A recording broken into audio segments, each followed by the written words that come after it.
I'll trade you my raspberries for that there pot pie. I don't want your berries. Come on, sweet berries. They're not sweet. They're old, and I don't like berries. Give me that pot pie. No. As you can see, this modern situation created some problems. Then one day, a goldsmith walked up and said, Now, everybody thinks gold is valuable, so why doesn't everybody trade gold for things they need? Price was set for gold, and now it was very easy to conduct commerce because people could trade gold for all the things they needed. Armin! Wow, look at all my gold! Hey, stop them! That's my gold!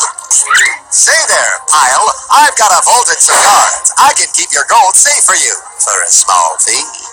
Yeah, sure, that'd be awesome. You see, Pile, this is how the first banks made money. There you go, Pile. I owe you 100 gold coins. Okay, great. Come back anytime and redeem your gold when you want it. It'll be right here in my vault. Now you're holding the very first paper money, Pile. Wow, this is great. It all makes sense. Oh, that's right. It was good. And everybody started using IOUs because everybody knew the IOU was as good as gold. Wow, this candy is really a good price. 1 IOU. I'm getting some more later. Hey, wait a minute. It was just 1 IOU. 10 IOUs for chocolate? You can't just raise prices like that. Oh, the candy man can. Oh, the candy man.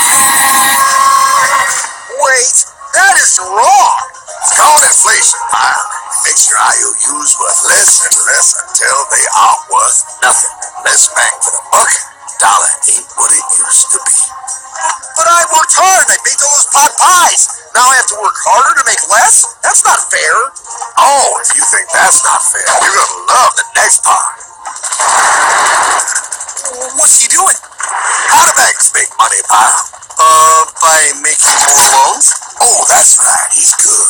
See, he prints more IOUs without any more gold. Loans them out for interest, makes a pretty penny, and nobody is the wiser. Unless everybody wanted their gold back at the same time. No. That's my gold. Anymore. What are you talking about? I'd like to redeem my IOUs, please. Thank you very much. Hey! I want my gold back now! Thieves! I love the bank run, bringing people together. See, they all found out he was stealing, made a run on the bank, and demanded their gold. As you can see, there ain't no gold to get. Alright, Shalom. First and foremost, I want to give all praise to Yahweh, Hashem, Yahweh Shai, Hashem, Rakah Kadash. Double honors to the elders and apostles of GMS. Well, peace and salutations to the light Akim. On the four corners, pushing truth and sincerity. Peace be unto you. Shalom. Now, this is basically just a little short snippet from this movie, that one of the first movies I watched when I was coming up in this truth, called The American Dream. And it basically, gives a little brief history about money. Or shall I say paper currency. And now it's way more to it than this documentary that I like to get into, because history records, and I'll emphasize history records as opposed to the first, because I'm just saying what history records, because history doesn't always record every event. If that's the case, history would always record the Israelites that were involved in being the first this, the first everything, but history often records Esau being the first, scientist, the first this, the first physician, whatever. So I'm just saying what history records.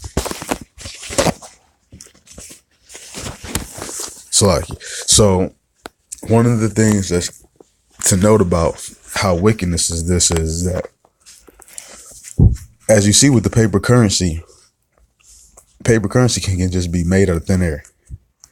IOUs.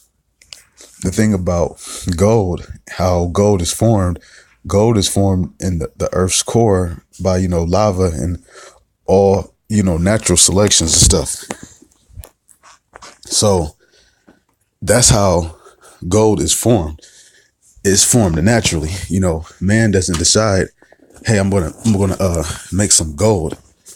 You know, that's something that the Most High does. And because gold is formed at that rate, that means it's a finite resources. That it's not infinite. With paper, all you gotta do is make trees, cut them down, or plant trees, grow them down, and then cut them up, and then put some ink on it, and then you got paper money.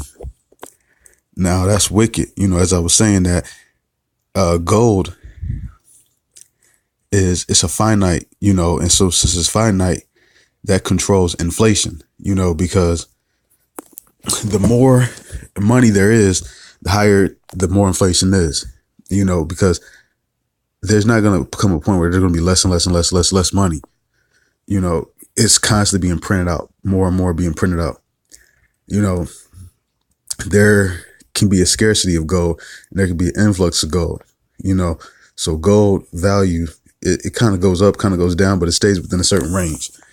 Now, the value of the dollar consistently has been going down over and over and over again. So also, making that point, I wanted to make a point is that one of them in Ecclesiastes, which I'm about to get, is that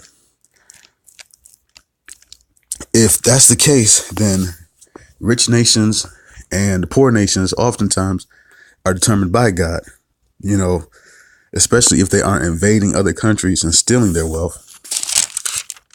When you got wealth growing right underneath your feet, because you could literally just wake up one day and then bam, you find out that you got gold or whatever precious metals, stones growing right up underneath you. Salaki, my songs is out. Songs. Ecclesiastes chapter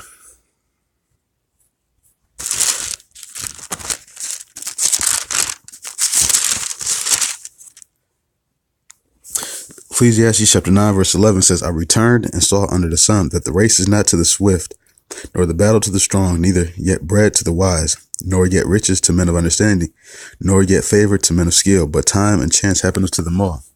Right, so you could be the leader of a country or a plot of land, and all of a sudden gold and stuff is spurting up underneath it, like literally. And it didn't have anything with you being wise. You have an understanding, you just happen to get blessing by the Most High.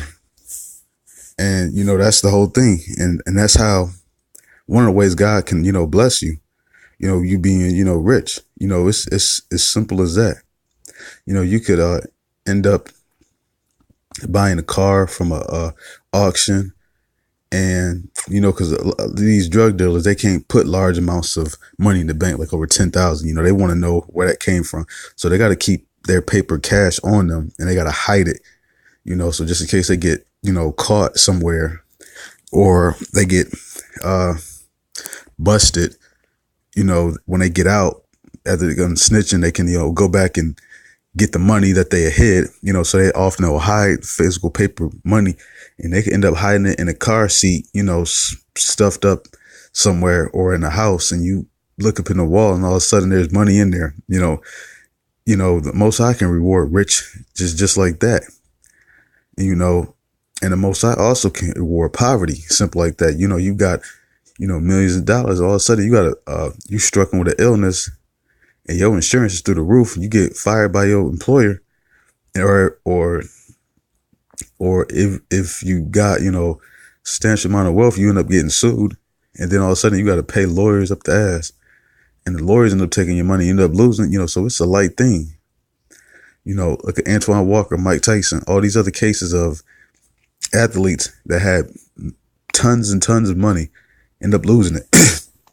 And, that's just what I wanted to emphasize, is that how this money system is corrupt, because it's there's the average life of fiat currency. I want to say it's around like 355 years, maybe 255 years. And this American dollar is lasting longer than that. So this fiat paper currency only has a life shelf, and we're actually beyond that. So after that, you get the implementation of the mark of the beast. no man can buy or sell except they have the mark of the beast. And on that note, I'm going to give all praises to Yahweh, Ba'Hashem, Yahushai, Ba'Hashem, Ruach Kodash, that belongs to the apostles and elders who rule well. Peace and salutation to the elect Akim, and Shalom.